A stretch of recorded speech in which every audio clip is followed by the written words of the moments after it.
reaching past games into pop culture and whatnot.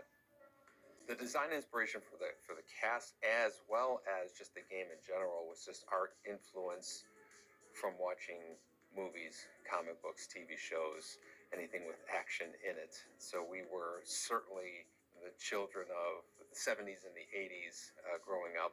And so a lot of our characters are actually really influenced by those characters.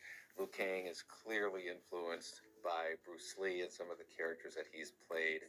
Johnny Cage is Jean-Claude Van Damme. Sonya Blade is Sarah Connor. And so it's really just a collection of all the influences that we had put into a group of 4 guys in their 20s, each with a different expertise, all contributing to this one game. And you could just see the influence. Enter the Dragon, Big Trouble in Little China. You could see how Mortal Kombat could be formed.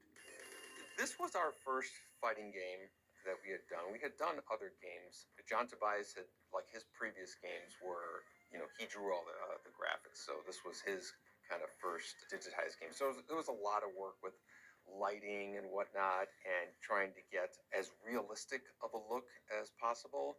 And John would always describe it as like a gritty look. He really didn't want it to be pristine graphics. He wanted it to look almost like you could see the errors and bleeding in the characters. It made them look that much more realistic, like a photograph, as opposed to sprites or anime or something like that.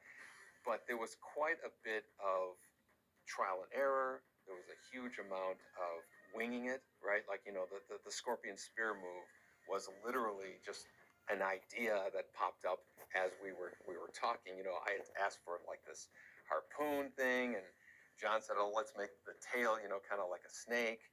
And literally, we're just making it up on the spot. And it ended up being, one of the most, if not the most, kind of recognizable move in Mortal Kombat. So we didn't draw that on paper. We didn't give it was just, us standing around while we were filming. And, that idea just kind of popped up.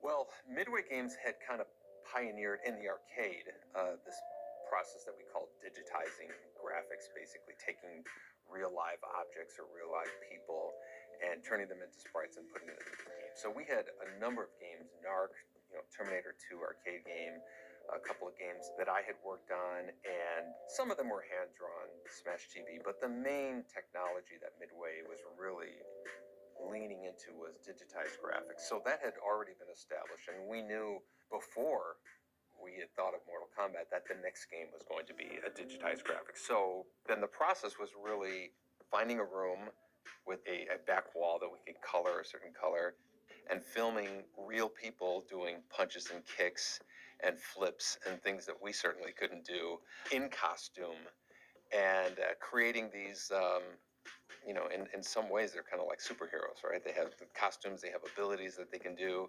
That was always part of the plan, but we were just kind of utilizing the technology that we had available to us in a category of games that Midway had never made before. We really thought that, fighting games was a great new category to explore.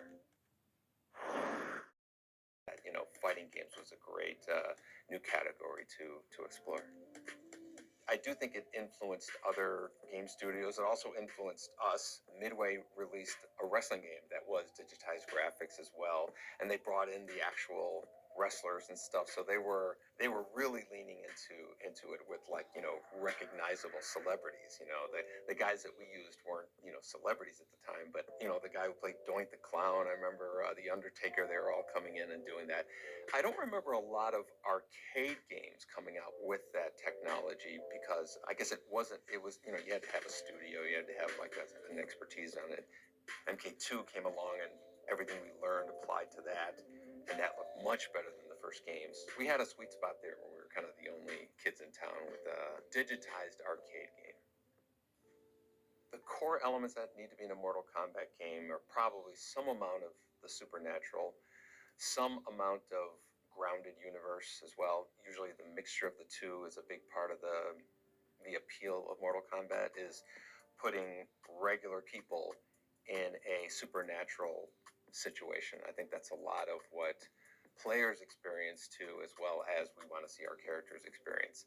As far as gameplay, my feeling is when you're 33 years old, when you're on your 12th or 13th game, there's a certain amount of new features that we need to introduce to keep the game interesting. Oh, what's interesting about this game? Oh, they added this, as opposed to just putting a prettier coat of paint on these characters that you've been seeing for 30 plus years. Scorpion, Sub-Zero, Liu Kang, Raiden, Katana. There's a number of these kind of staple characters that it's like having a Justice League without Batman in it. For me, I mean, it's obviously the gore and the crazy finishers. Lately, in the last ones we've made, we've always brought something back, be it animalities from the most recent, things like that too, or mercies from back in the day when we brought those back. Then that can also be the hard part too, because with 30 years, there's so many things we just can't fit into one game, obviously. But definitely, like, finishers, always huge. And you gotta have Scorpion and Sub-Zero. You mistake me for Shao Kahn. The story was really just a couple of paragraphs. There was a bio, and then you would see the character doing like a kata or something.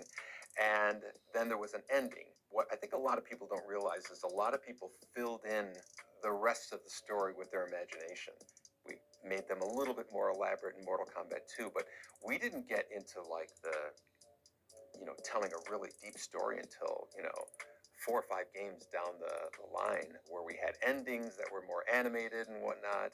But there was certainly like a mystery element to the lore, because there was so little information that just caused so much more speculation.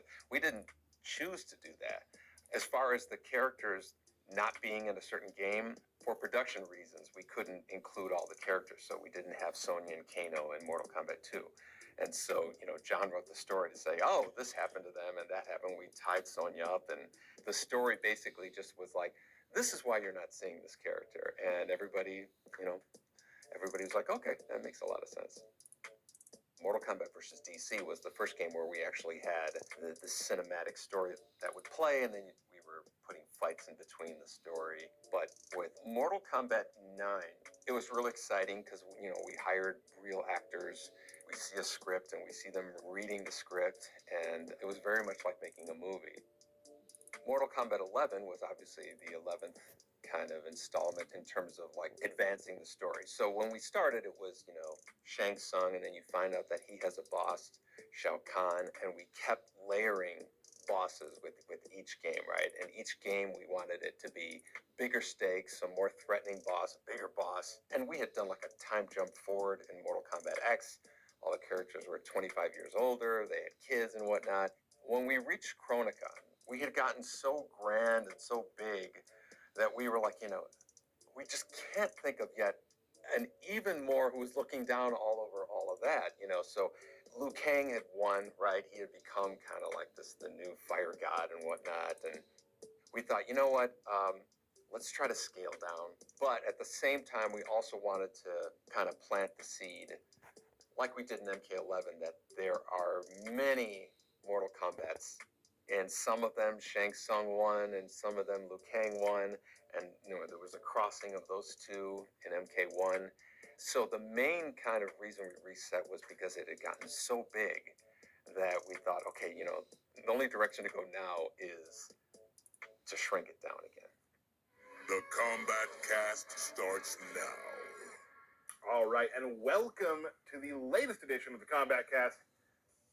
So when it came to coming up with the Kombat Cast, we wanted a way to show our fans kind of in real time what was happening, and like show the characters as we were making them and be able to walk through the entire thing. I've had so many amazing fans come up and say, like, every Thursday, that's what we watch. We watch it. I'm ready for it. I watch it with my friends. We love doing it because it's a really good way to get out in front of the fans and show them the things that they want to see. And that's something we'll never stop doing. We love doing the Kombat Cast. It's probably my favorite thing I do. And I always look forward to the day that we drop that announcement that the Kombat Cast is coming back, because that first one, the chat goes nuts. Like, it is crazy. And that feels good because people do remember what we've done, because we've created this appointment television for them. Mortal Kombat games they probably go a little bit further in terms of the outrageous, right? It's not just fighting. We're dropping bombs on the ground. We're making clones of characters that they're freezing and doing, we're doing really wild stuff. It's kind of hard to predict every single combination, every single permutation of circumstances of characters and now cameos and all that. So we don't want to take away from that, just kind of make it generic and then it's easier to balance. But we're always in this kind of constant debate of let the player do what they want, but on the other side is still make it a game, still make it a competition, still make it some amount of skill that you're playing in the game, as well as make it accessible for other players. So to me, one of the big things that comes out is letting it stay Mortal Kombat with all the craziness, avoid infinites, avoid things that are just not fun to watch or not fun to play against, and maintain the Mortal Kombat while keeping some level of legitimate competition in there. We're asking the question, well, is it still fun? If we remove this part of the move, is it still fun in the game? Or does this move just simply break everything and we have to get rid of it? So it's a constant debate with QA is involved, design is involved, art is involved, effects are involved. A lot of debates and discussion going on. The thing about our design team is they are watching everything. You walk into one of their offices, when they're working on the game, one of the screens has 4 different streams on from different people around the world playing our game. So we're always paying attention to what's happening in the meta. We're always watching every tournament. We have meetings where we talk about all the things like, is this character too strong? What can we do to make this character stronger? Our design team is really locked in on like where the game is sitting at any given time, and they're always formulating ideas of how to make things better, bring some characters up, take some characters a little bit down, just to try to really get that balance line. It feels really awesome, I think, for the entire team to be involved in something that has their hand in so many different things, like you said, movies, music, all of this sort of things. We have to take care of it, and I think that's the thing that we really learn, is we have to be really careful with what we do with Mortal Kombat because it affects so many people and so many different types of pop culture. It makes it important to us. I always explain to people whenever I tell someone where I work, I'm like, I work in video games. And they're like, what game? And I was like, Mortal Kombat. And you can tell that to pretty much anyone who asks that question, they'll know what you're talking about. Like when I got the job, my mom knew what Mortal Kombat was. So it's just like, it's just been in the zeitgeist and in the world for so many years. It's one of the biggest games of all time. I don't know of many fighting games or video games in general that a series has sold 100 million units, or the last several games were the highest selling. Usually a game comes out, it's biggest on the first or second one, and then there's like a tails off. We've gone through so many different generations of gaming. Arcade games, multiple console games, from Sega Genesis and Nintendo to N64 and PlayStation, and then all the following PlayStations and Xbox. We've been around and we've had major entries to all of those gaming kind of generations. So the legacy of Mortal Kombat was a game that started with very humble beginnings, very limited expectation because of the situation, that exploded beyond any of our wildest dreams. We never would have thought in 30-something years we would still be doing Mortal Kombat games that would have expanded into animated shows, comics, movies, lunchboxes. And I believe that it is approaching one of these things that we call like a forever franchise. I believe that it's approaching something that's going to be lasting far longer than its original creators did. I think that that's kind of its legacy, its history, as I would describe it from beginning to end. I think how many people have a story that they could tell me, like, it was at a Pizza Hut on this street, and that I was 11, my dad gave me 6 quarters, like very specific stories about when they first saw MK1 or MK2. Till the day you die, you will remember the first time you saw Mortal Kombat. Welcome back, everybody, to Las Vegas, Nevada, here for EVO. As a person who works for NetherRealm, when it comes to who do I want to see do well at EVO, I don't want to be biased, but I really like the characters they play. Rewind, I love his Reiko, and just as a human, I've always been very close with Gur, and I love his Garrus play, and I mean, everybody loves watching Gur, so seeing those two do well would be awesome to me. And we are seeing more of the young kids who are playing coming up. I don't know what's going to happen at EVO, but there are so many players that if you told me they won, I wouldn't be surprised. And I'm also very excited to say we've been seeing a lot of different character variations. We've seen a lot of different cameos. Like, we're starting to see so many other characters used in the game, and that's really exciting to us too. You could have not had any points right now, and if you win EVO, you're going to the finals. And I think that's exciting for fans to see. We deeply love what we do. We love Mortal Kombat, and especially the fans. Like, we wouldn't have been in people's minds for this long if it wasn't for the fans who keep following us and playing the games. That's the most important thing. They're playing the games, and we love that, and we thank every one of them. It's awesome. The obvious thing we would want to say to our fans is thanks for continuing on this ride with us. It's been such a long journey, and we continue to be inspired by, you know, all the players who get so good at the game. The cosplay is just amazing.